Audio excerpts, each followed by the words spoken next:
welcome to another episode of Surgeons' Lives. I'm your host, John Monson. Today, we're delighted to welcome Dr. Nick Colyvas to talk to us on the podcast. Nick is an orthopedic surgeon in San Francisco. Originally comes from what was Rhodesia and is now Zimbabwe, and so has a life story that's going to be of interest to hear from him in terms of his experiences of moving from the Southern Hemisphere to the Northern Hemisphere. In addition, I've known Nick for a number of years as a fellow racer of vintage cars. He has quite an envious collection, which he drives with immense skill and verve, and that's certainly going to be an interesting conversation. So without further ado, let's welcome Dr. Nick Colyvas for our podcast today. This is Surgeons' Lives, and I'm John Monson.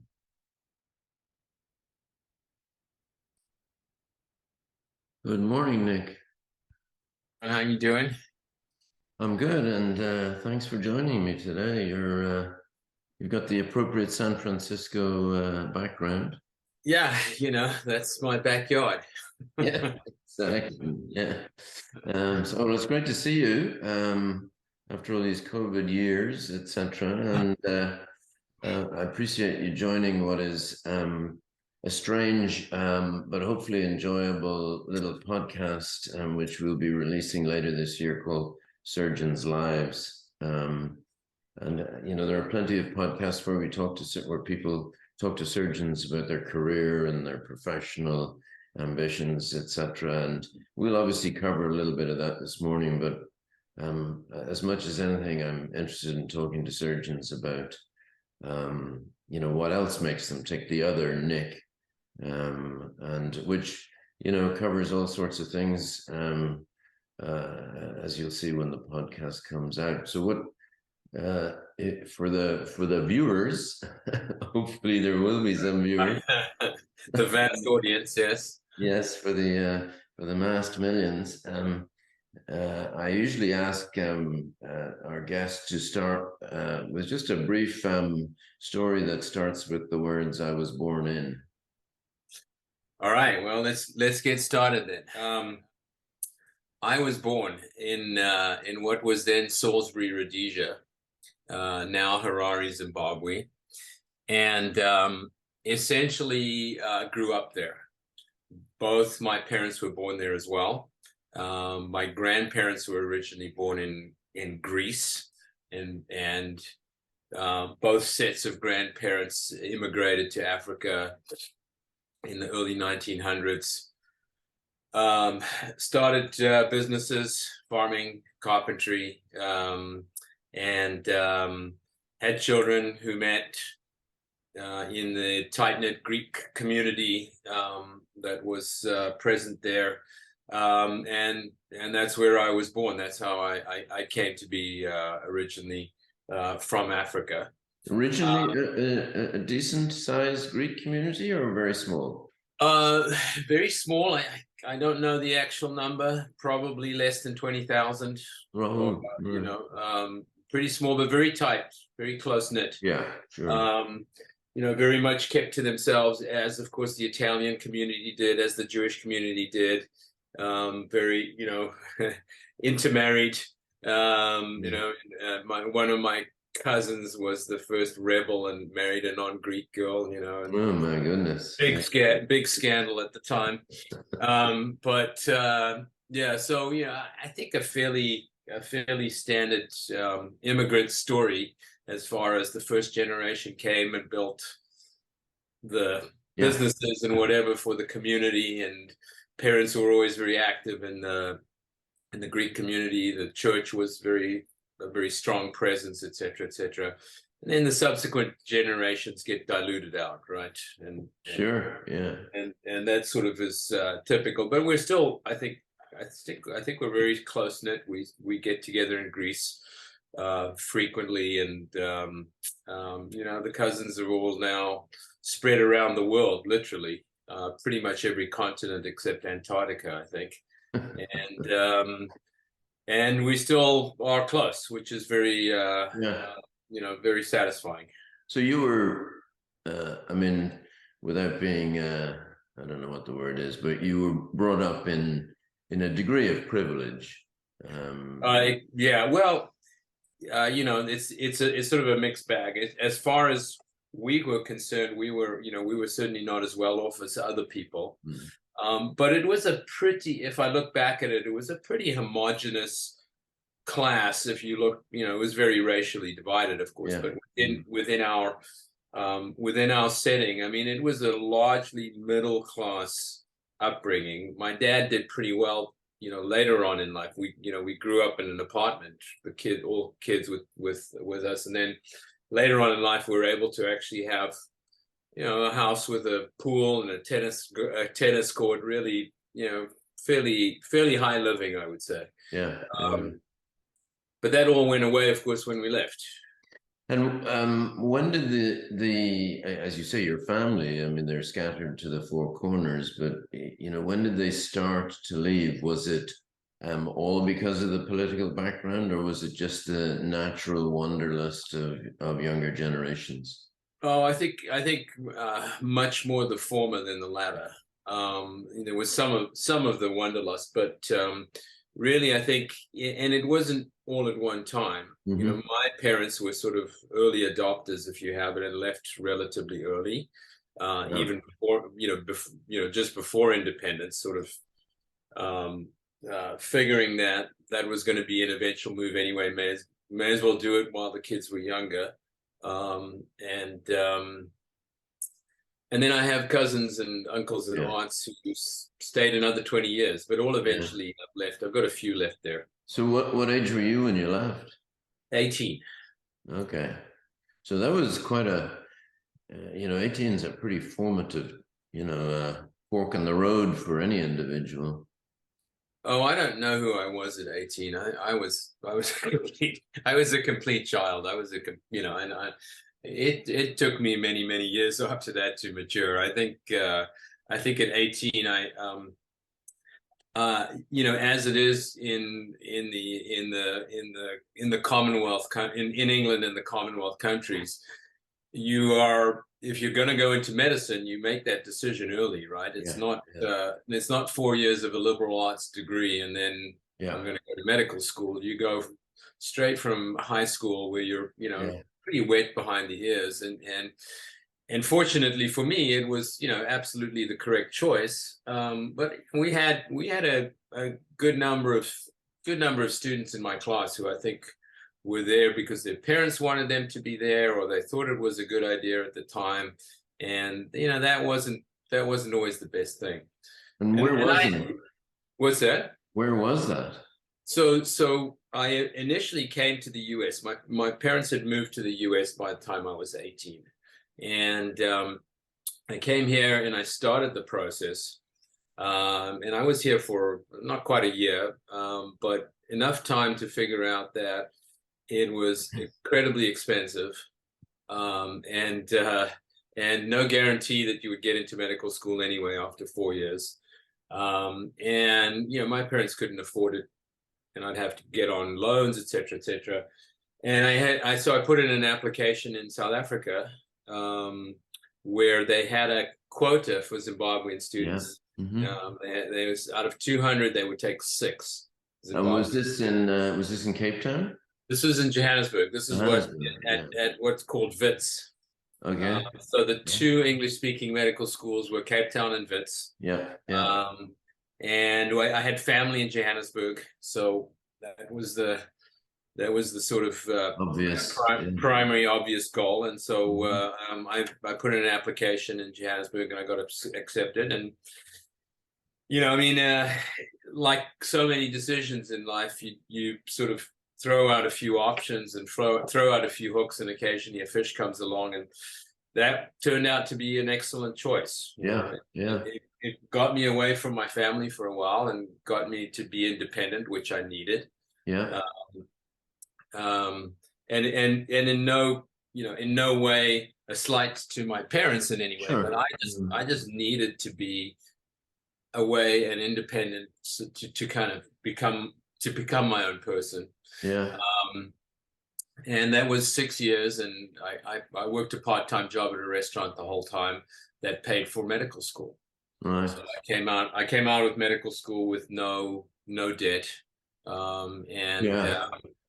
That's a big issue for the US graduating doctors, and not just graduating from medical school, but I see so many young docs, young surgeons who finish their residency burdened with huge debts that can only, in my opinion, influence their career choices. When, for example, if they might wish to pursue a more academic strategy for their passion and interest, I see them sometimes having to pursue more lucrative options simply because it's a practicality, and I'm not sure that's a good thing. Yeah, I mean, no question about it. Our residents all have significant loans. Yeah. And, we graduate 3 fellows out of the sports program every year. And, I advise them on all their career choices and things, because just because I've been at it for so long. Yeah. It's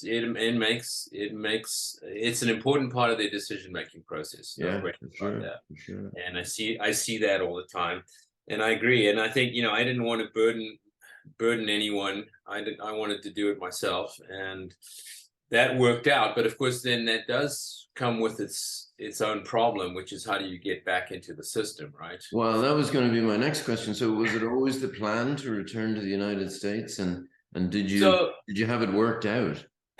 I didn't have it worked out. Like most things, there was just a degree of opportunity and some luck that threw into it. That was certainly one of the choices, one of the options.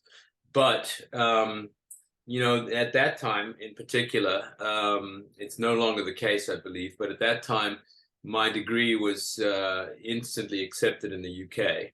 So I got on the register. It was a reciprocal agreement. So I could have gone to the UK.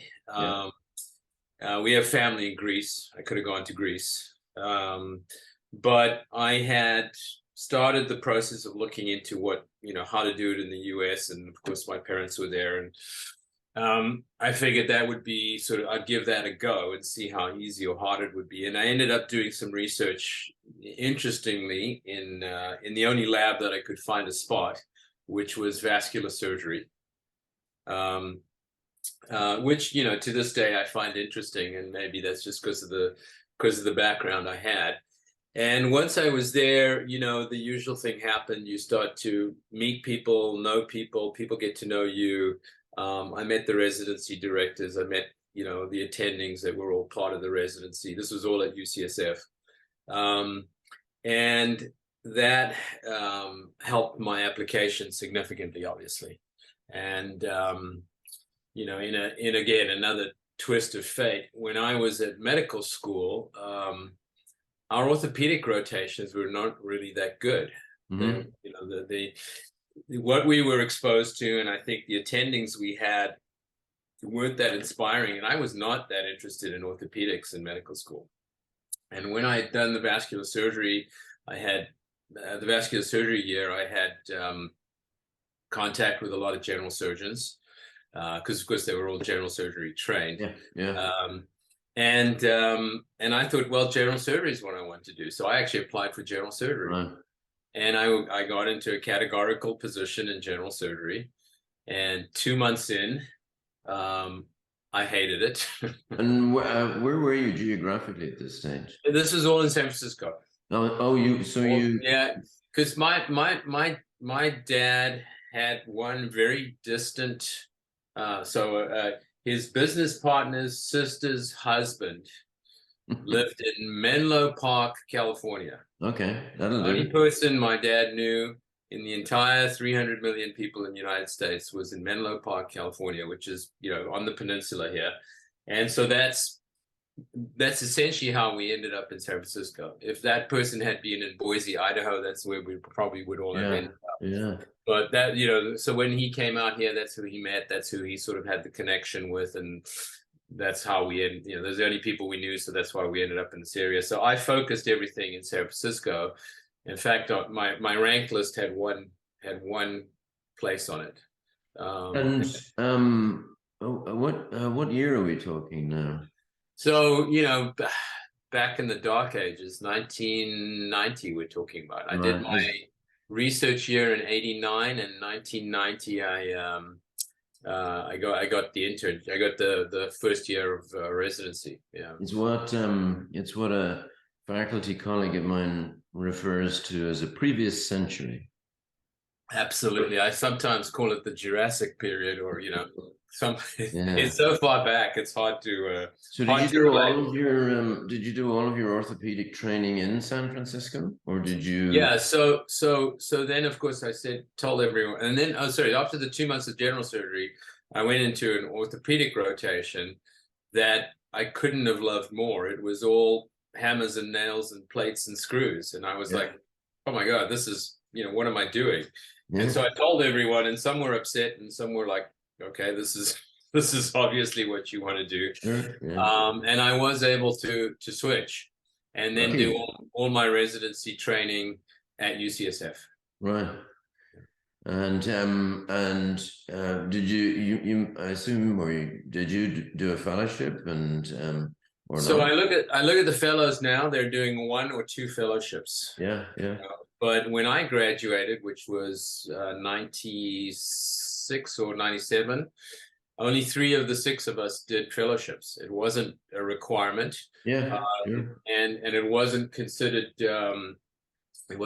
necessary for a job. It wasn't an absolute no, you can't get a job if you don't have a fellowship, which it is now. Yeah. And so I didn't do a fellowship, but I knew I wanted to do sports. Yeah. And yeah. And I had lined up some time off, because actually one of the things I wanted to do, again, one of those sort of transition points, was go back to England, go back to Greece. Actually, I went back to Africa, and I had lined up a bunch of people to go work with and see their practices. And I was essentially just a graduate that was looking for where I was going to end up. And after all that process took 8 months, 9 months. I just came back. I said, the best choice, training here and everything, the best choice for me ultimately is going to be to stay here.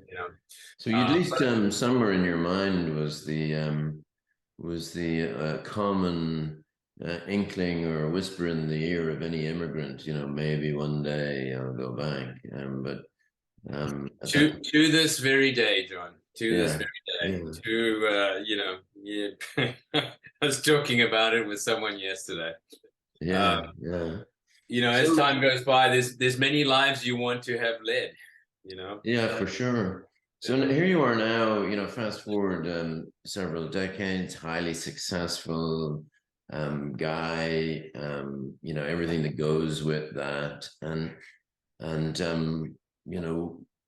you and I both are aware of the fact that you have an expensive and foolish habit that you have rationalized over many years, like many of us have. But what was the first car that you remember that is in your memory?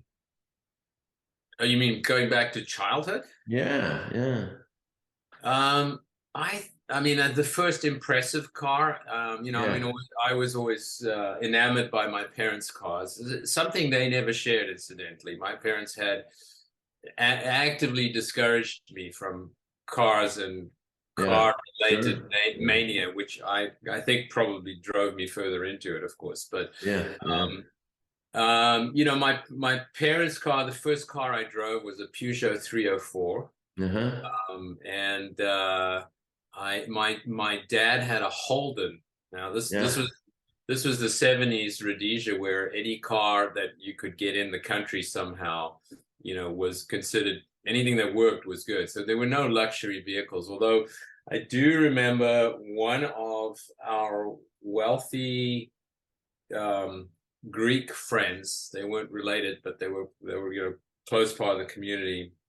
Bought a Lamborghini Miura into the country Oh somehow. my goodness! Wow. And I remember saying, "Well, okay, that's a life goal, right? That's at 16 years old or whatever. That was, totally blew my mind." I can't imagine in the 70s and 80s, the roads in Rhodesia as it was then would have been ideally suited for a Miura.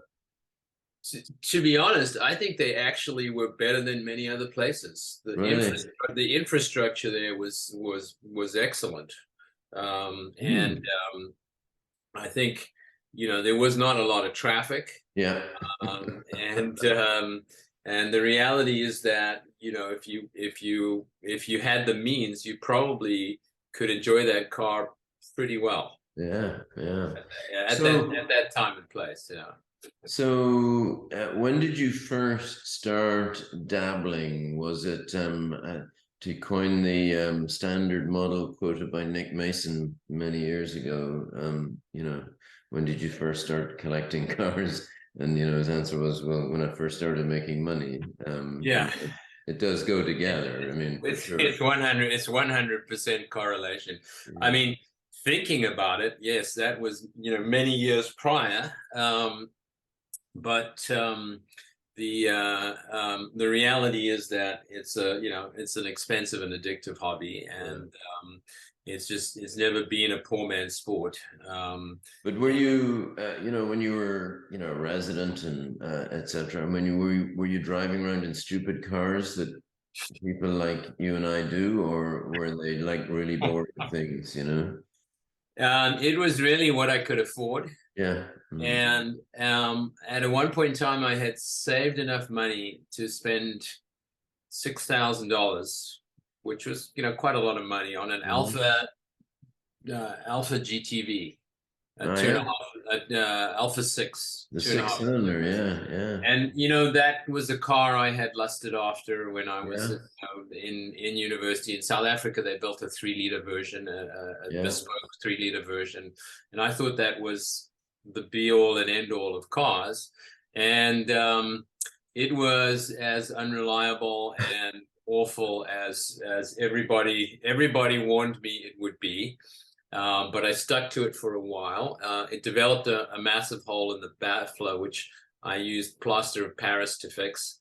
That lasted that lasted about 6 weeks at a time, and the plaster of Paris would just fall off, and then I just wrap it again because that was easy and free for me. They did sound nice, those cars. Their motors were very good. But every week something else would go wrong. The throttle cable would break, or bits would fall off and everything. Yeah. So that was my only foray. The rest of the time it was reliable, VW Golfs and things like that. Cheap, easy, reliable. So during residency. Yeah. I know you have I know you've got a few interesting road cars, but most of what you or what I know you for is for so-called vintage racing, although there was you have briefly dabbled in outrageous modern stuff, but most of what I know you for, as I say, is for the vintage stuff. So what started that, and what was the first one? Yeah, so during residency, I had met a guy that was very involved in vintage racing, and he invited me to these races, and I would go as a spectator and watch, and really sort of built up my appetite. But it was not till essentially I got my first paycheck, and I knew what I wanted, and I knew that this is what I wanted to spend my money on. It was not a sort of fly-by-night idea. I clearly knew exactly what I wanted. But the first paycheck actually wasn't enough to buy the car, which was the Formula Ford. Yeah. And I had to call up a friend of mine, a neurosurgeon friend of mine who was into racing, Dr. Brian Andrews, and said to him, "Hey, I've just got paid and I've got enough money to buy a half share in this car. How about you come in and buy this with me? So, Brian, being wonderful and generous, didn't particularly think it was a good idea, but said, "What the hell? We'll do this." And once we both started driving the car, he liked it so much. He said, "Hey, look, I'm just going to buy my own one, and buy me out of this one ultimately." Yeah. So that was a Formula Ford, a Merlin Mark 11A, sort of a classic Formula Ford. And in this country, actually, Merlins are not that popular or common for the Formula Ford group. Titan is definitely the mark that's used more often, but of course in the UK, Merlin is exceptionally well. Merlin, and then the Mark 11A, of course, is a front runner for much of the sort of historic stuff, and of course in the US for a period, the dominant car was the Crossley. Yeah. They were dominant worldwide for a few years, but particularly that was their market, Yeah, that was later on, particularly in the Club Ford group, but in the historic Fords, the Merlin was very popular, and remains that way in the UK. There's just not as many of them out here. And that was that was sort of where I cut my teeth in vintage racing. So, and that actually set the tone for a lot of different things, and sort of molded my driving ambitions very much towards single seaters. Yeah. I think because I learned how to drive in one, I always go back to whatever else I drive. I'm always a little bit, it's not quite as good as a single seater. Yeah. And so that's why if you look at what I do now, it's really very single seater oriented. Did you not that I haven't enjoyed all those other things, of course. Sure. When you got to Formula Ford, was it a toe in the water to and that would be it, or did you always have a master plan to, for example, and one of the pinnacles would be sitting on the grid of the Monaco Historique in a Formula One car? I mean, was that always the plan? And when money allowed, or did it just? It was certainly the desire. It was certainly the desire. I don't know. I'm not sure I've ever put it formally in a plan. And when I first started going to the vintage races, going to the Monterey Historics, they had the F1 field there, and even though they had the Ferrari GTOs running around in their group, I clearly gravitated to the F1 groups, because that's what I was obsessed with when I was a teenager, was reading all the car magazines about the F1 races and all the cars and what the latest what the latest and greatest was, and it was in the 70s, which is again the sort of what I feel is the golden era of F1, and that's arguable, and I understand that that's a moving target, but for me those mid-70s F1 cars were always awesome. And actually, for the longest time, I never believed I'd actually even be able to afford that. Sure. Anyway. So it wasn't the plan, but it was certainly the desire.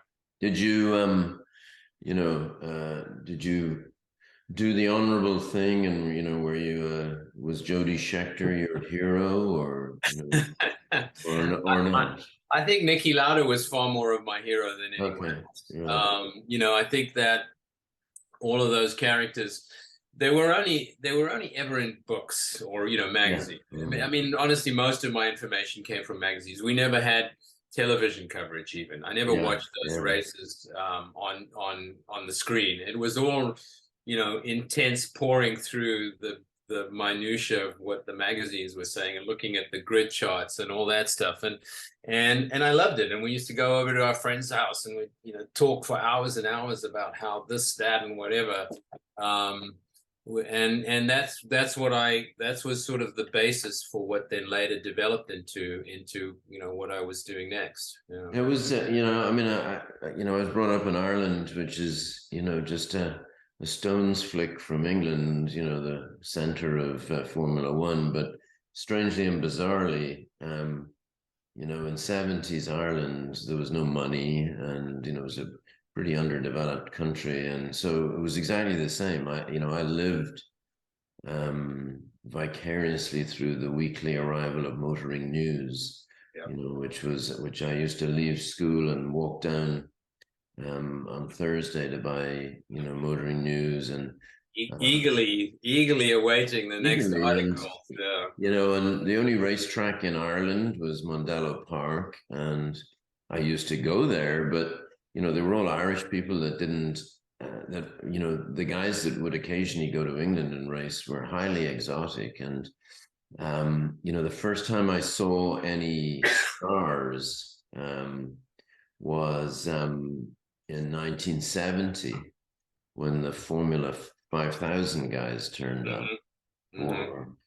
And I remember meeting Mike Halewood and Brian Redman and John Surtees. Yeah. And my dad was a former bike racer, high-level bike racer, so he knew John Surtees. So I ended up polishing Mike Halewood's car as a sort of a gopher. And as I, in recent years, got to know Brian Redman, I remember telling him that the first time I had ever seen him was actually standing at the urinals in the field in Mondello Park, and I suddenly realized I was standing beside this legend, Taking a piss, yeah. I think probably my first real, well, definitely my first real, and it was. I was 18 years old, but the Long Beach Grand Prix, 78 or 70, would have been 78 or 79. I was able to go to. I happened to come to the US to visit my parents at the same time, and made what for me probably at the time was a pilgrimage to see that, and saw all those drivers in the pits and everything. Of course, access was a little bit easier in those days, but and just certainly confirmed everything that I thought, which was this is the best thing in the world. There can't be anything better than this, So you have a hobby, and we'll talk about it more in a moment. Hobby possibly doesn't do it justice, but you have your other life, and others collect guitars, and was talking to a surgeon recently who's a wood turner, etc. It doesn't really matter, does it? Do you think what's your view about how that other aspect of your life impacts upon, helps, supports, distracts from your professional life? Is it a good thing? When you and I were growing up, surgeons were meant to be surgeons and didn't talk about such frippery, absolutely, which I don't think is a good thing. I mean, I think burnout levels tell us that we should have some other aspect. But what's been your experience in terms of how it has influenced your life?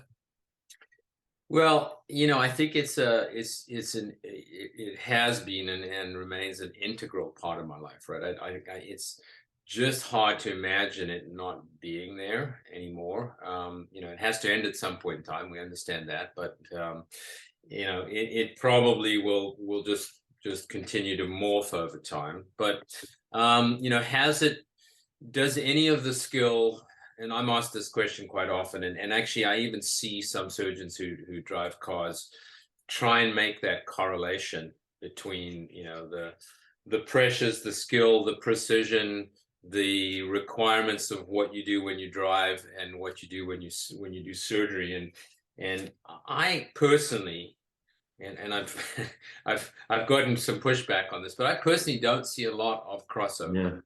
I don't personally. I agree. I mean, people make that comparison, and I say, maybe if you're in the trauma bay and you're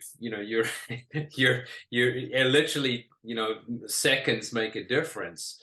Maybe I can see some correlation there, because in driving, yes, instantaneous decisions have consequences, often, either good or bad. instantaneously almost. Sure. So, and I just don't see the crossover with surgery. But as far as making me a more pleasant person to be around, I think that's the case. I think that my accountant thinks I'm an idiot, but and I think my wife, you know, looks at the bills and probably thinks that too, but doesn't tell me, or at least not as blatantly as the accountant does. But it's a passion, and passion, and that's the way. I don't describe it as a hobby. I describe it as a passion because it's something you do despite the consequences. Despite the fact that it's not good for your budget. It's not, it's not good for many things, but it makes me so happy. And I think that does make me a more complete person. And it's interesting, it's now, of course, like you, I'm sure you're known for this, right? And in your career, and so all of your doctor friends, and I'm sure many of your patients, talk about cars with you, and it's a facet of your life that makes you better rounded and helps you connect with people better as well. And I find that all the time. What is your I mean, you say you give career advice to your fellows, etc., and other residents, etc. I mean, do you advise them to ensure that they have a good balance, or do you say no, never mind any of that until you're well established? What's your take? Well, some of my friends used to tell me I should write a book about balance theory, which I used to talk about a lot. And I think it just comes in many guises, but it is what everyone's talking about now, which is don't burn out. And I think, okay, so this would be sort of part of my view on why life is a bit more difficult these days for our graduates, for our residents coming out, and our young surgeons and in careers. It's just harder to make the kind of money we used to. Whatever however you look at it, whatever job it is, private practice or academics, whatever, just harder to make that kind of money. And I think we let a lot of things slide because we were able to, justify it at the end of the day and say, hey, you know what? I'm exhausted as hell, but I can buy that new race car now. And it's probably not a healthy way to look at things, but I think that is what was going on, and that's why I never felt burnt out. Although I talked to my I'll have coffee with one of my old office managers, and she said, well, you were hell for leather. You were 6 days a week and everything like that, and then you'd fly off to England and spend 5 days at a race meeting and come right back, and then you'd get off the plane and go straight to the see patients and all this kind of stuff. And it was just hectic. And there were times when I felt like, oh, what would it be like just to literally take a week off and stay home and do nothing? And I mean, it never materialized, and it never was a concept. Now everything's different. Now I'm in what I call my post-workaholic stage of my career. And it's a balance, right? I don't see, I mean, and I'm not being nostalgic for, if you like, my era or previous eras, because they all had their own challenges. But I don't see the issues that you're referring to improving for the graduates these days in any specialty. I mean, obviously, different specialties in surgery reimburse differently. If you want to be a zillionaire, you don't become a colorectal surgeon, et cetera, et cetera. But compared to people working packing fish, it's very well compensated. But it's, as you say, the professional income side of things is, there's more required to achieve the same. Every employing organization wants a bigger pound of flesh, if that isn't an oxymoron, but they want more for less.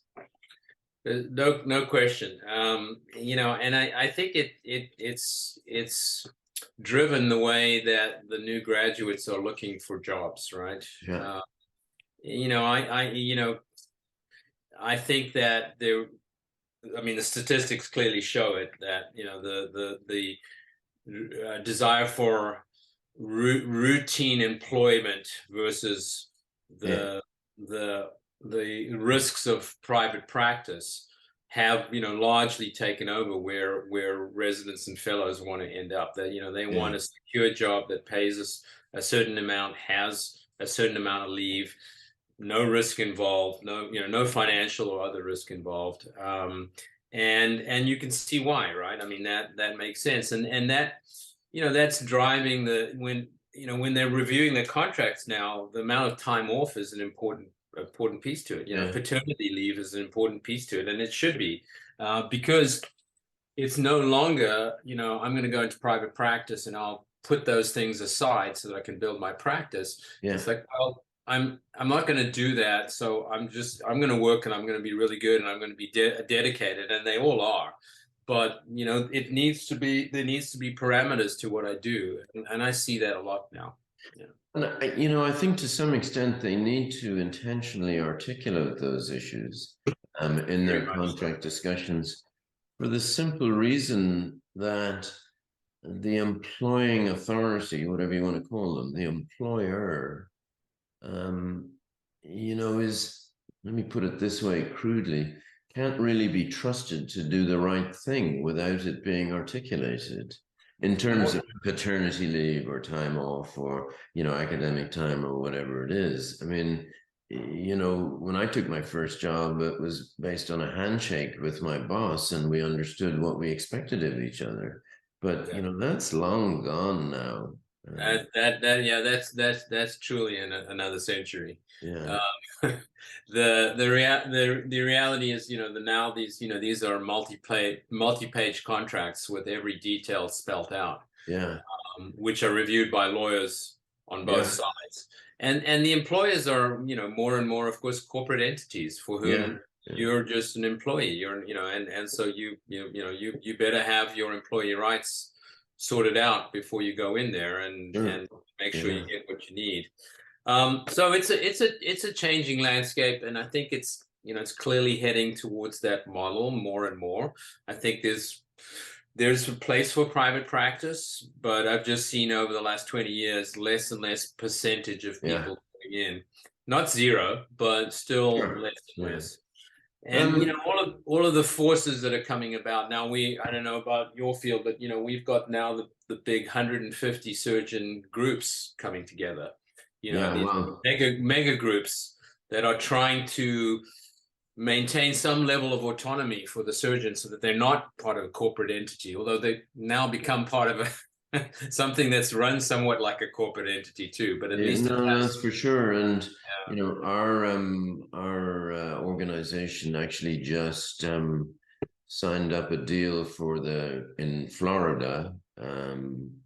We're multi-state, but our Florida orthopedics is now provided by the Rothman Institute. Yeah, yeah, which And is they, hundreds of surgeons at this yeah, point. Yeah. exactly. So, And then so Florida seems to be a very everyone's trying to get in there. yeah, it's very it's different to California, that's for sure. Yeah. Let me put it that way. Yeah.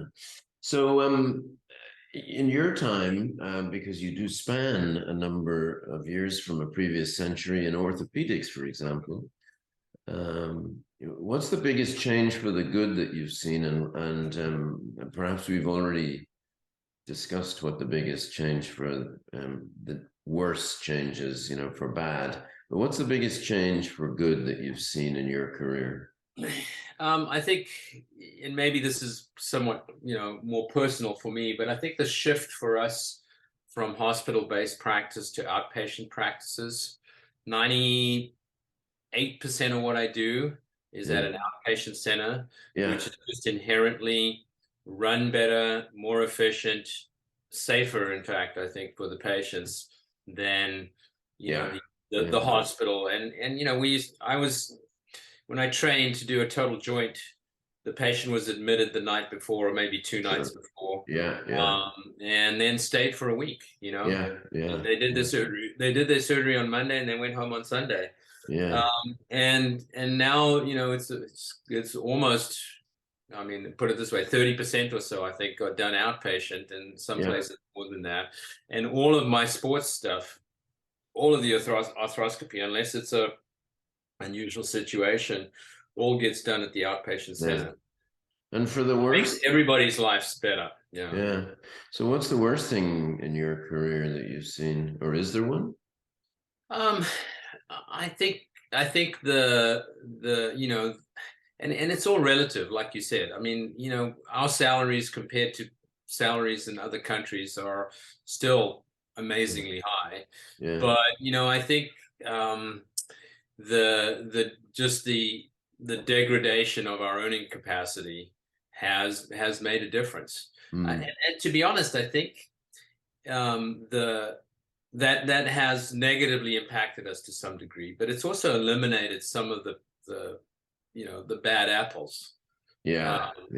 which exist in everybody's industry, and including ours. Yeah, And for sure.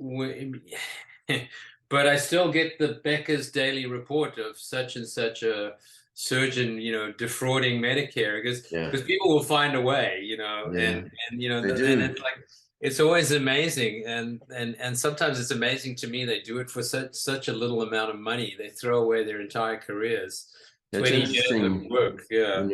The defrauders now have changed in who they are, simply because they're now the experts in electronic medical records. Those are the ones. I know. Needless to say, know nothing whatsoever about orthopedics, but I can tell you what I think has been the biggest change for the better, and that is that when I was brought up, if you ruptured your ACL as a soccer player, your career was finished that day, done, no question. Now it's a sort of a semi-routine thing now, and look, I think we've made a lot of those sort of advances. And part of what I love is the evolving nature of it. What we did, what I was trained to do. A total hip's still a total hip, and a total knee is still a total knee. And I'll go into the OR and watch some of my friends do those, and look at it and say, okay, you do it in a bit more of a sophisticated manner, but it's still the same surgery. But many of our arthroscopic techniques, I was one of the first people in practice doing shoulder arthroscopy. Everyone was still doing it open when I came in practice, and that's actually how I built my practice, as being sort of one of the few people who did shoulder arthroscopy. And that, all of those techniques continue to evolve. And I think we are, and then there's things, in my field, like root repairs, which meniscus root tears, we, as the saying goes, we didn't see them, but they saw us. We would recognize there was a tear in the meniscus, but didn't know exactly what it was. And then, over the last 10 years, that's now become a routine standard surgery that is actually making a significant difference in preventing arthritis. So, I mean, these are the fun and exciting things that I like about the field, and being sort of, and watching that, and maybe being a part of it along the way is really still very satisfying, and still something that makes me want to go to work every day. Some orthopedics still involves the unmistakable sound of a hammer hitting a chisel. Well, I joke that because I do so much arthroscopy that if I'm in a clavicle fracture case and I get to use the drill and the screws, all my residents are like, "Oh, you're so excited today. What's going on?" It's like, well, I get to do actual hands-on surgery, So looking at the video screen, So currently, the collection is how many cars? Are we talking about moving vehicles? Or are we talking about cars in boxes? Are we talking about cars hanging from the rafters? We're talking on the basis that there's nobody with statutory authority listening. Okay. Yeah, my wife's far away from here Yeah. right now, but yeah, I think there's a dozen odd cars lying around here and there. Okay. There's a couple still in Europe. I still have a lot of seller's remorse, but I sold the Shadow F1 car that lived in Europe and was lovingly enjoyed while I was running that car. But they did make me an offer I couldn't refuse. So Every time I saw that car up close, I used to marvel at the rivet work. That was, I mean, it was just done by an artist, beautifully done. so that is, I currently just have the Tyrrell in pieces. It's just being pulled apart actually this last month because it's getting a birthday. And I just was last week up at the shop looking at the tub, which is just a tub. Yeah. And all the rivet work is exposed and everything. And the fact that you could take it and just easily lift it is just so lightweight. But like you say, those and Mark Banner, who did the tub, does those purple rivets. Yes. Which have a very, very distinctive look. Yeah. And it is a work of art. And those things are, everyone has their opinion of what art is, but to me, those are works of art. They look better than they are safe, of course, but that's just part of the deal you rationalize when you race old cars. So let me ask you a few sort of cheesy, snappy questions about the sport. So, your favorite vintage historic race event? I mean, I think I have to give the cheesy answer and say Monaco, right? I've done it 5 times.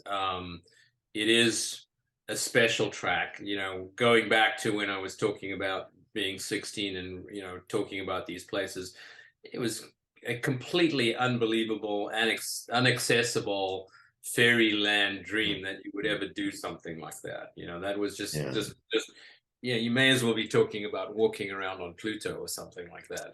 It's very special, for sure. I mean, I've over the years I went to Silverstone many times, but Silverstone changed so many times that you never really, and it's so featureless anyway. Whereas Monaco is the same way it was in the 20s and 30s with a few little add-ons, And I mean, the remarkable thing about it for me was not only was it, the iconic location, but once you actually got on track, there's tracks that you find just don't work very well. They just don't have any kind of rhythm. And yet, somebody cobbled out, just decided, put up barriers somewhere in 1923 or whenever it started, and put up barriers here and there and said, okay, this is the course we'll take. And it has fantastic flow and rhythm to it. Surprisingly so.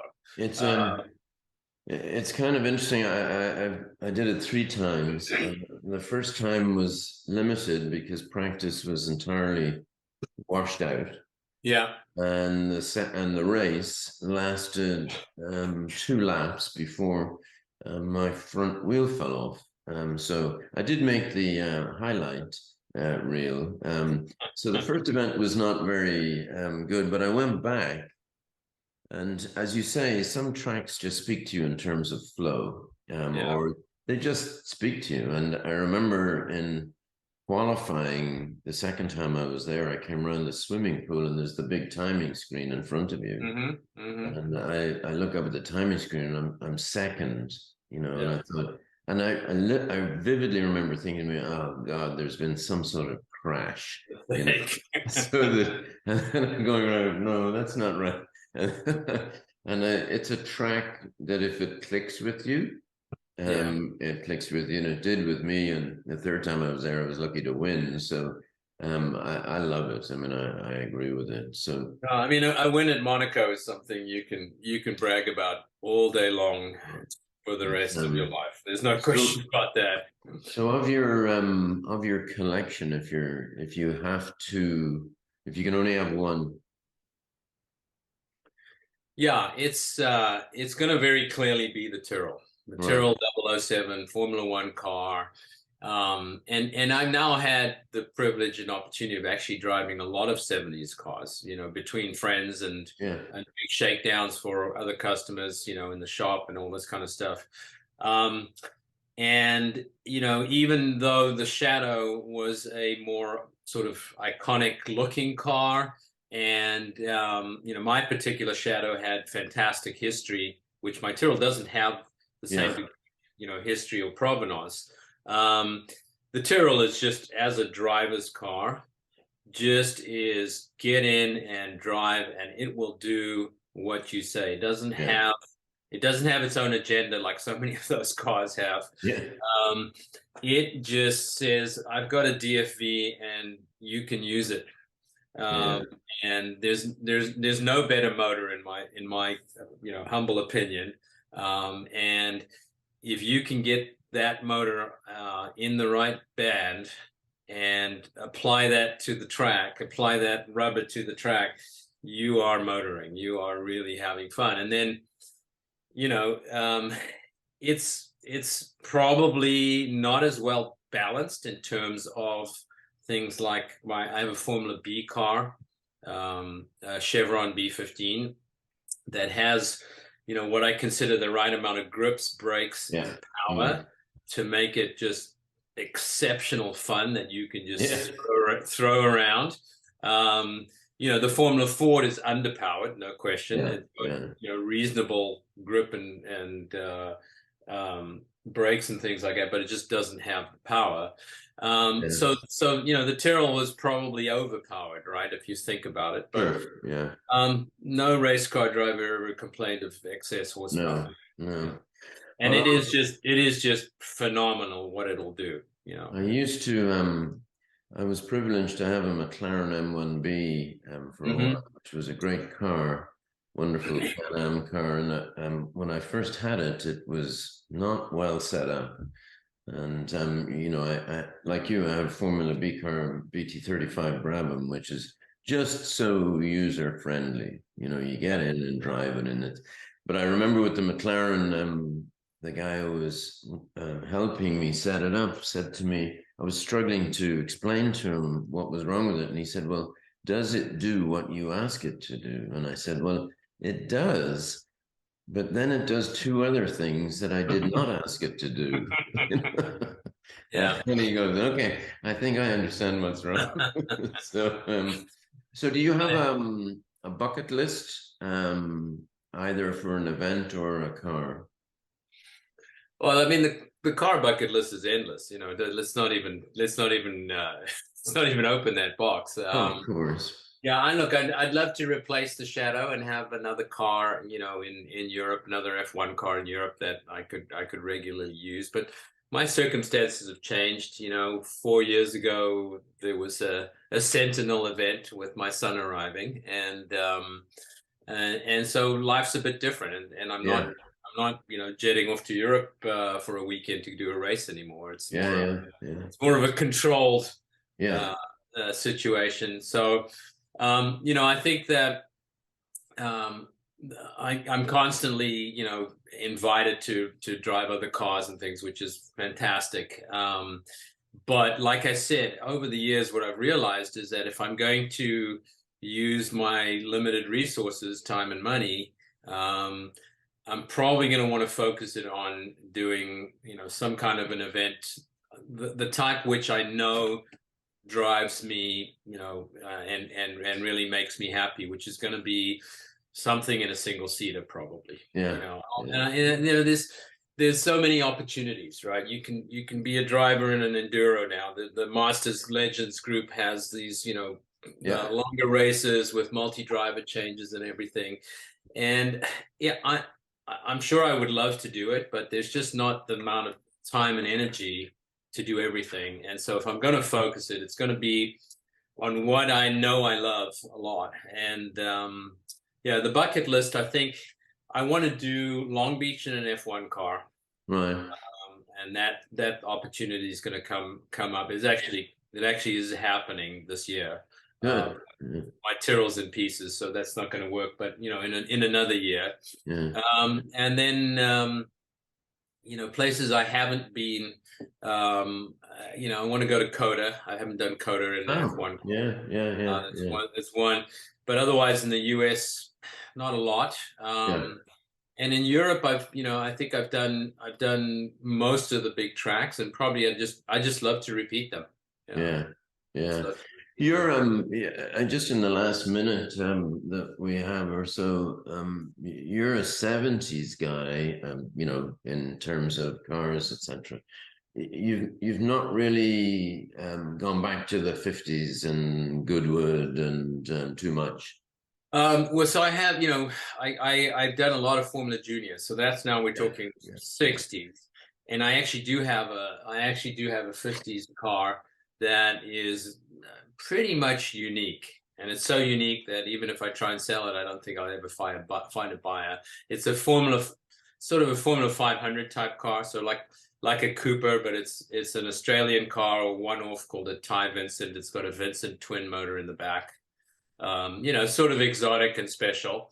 And it was a, hill climb winner in the day, but it's unique, and it takes 3 people to get it started. Yeah, I know.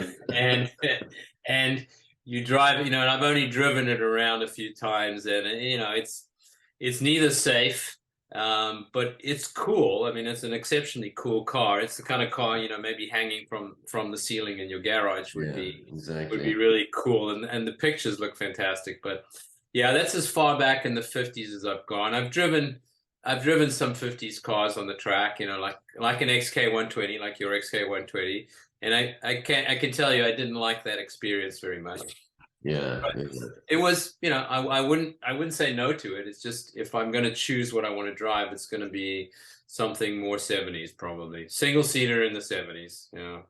All right, well, Nick, so thank you so much for joining us on Surgeons Lives today. It's been a fascinating talk. I could talk for hours, as you know, both of us could talk for hours. Yeah, well, we'll have to do that over a beer sometime in Florida, or if you come out to San Francisco.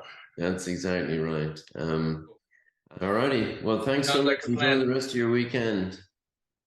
Thank you so much.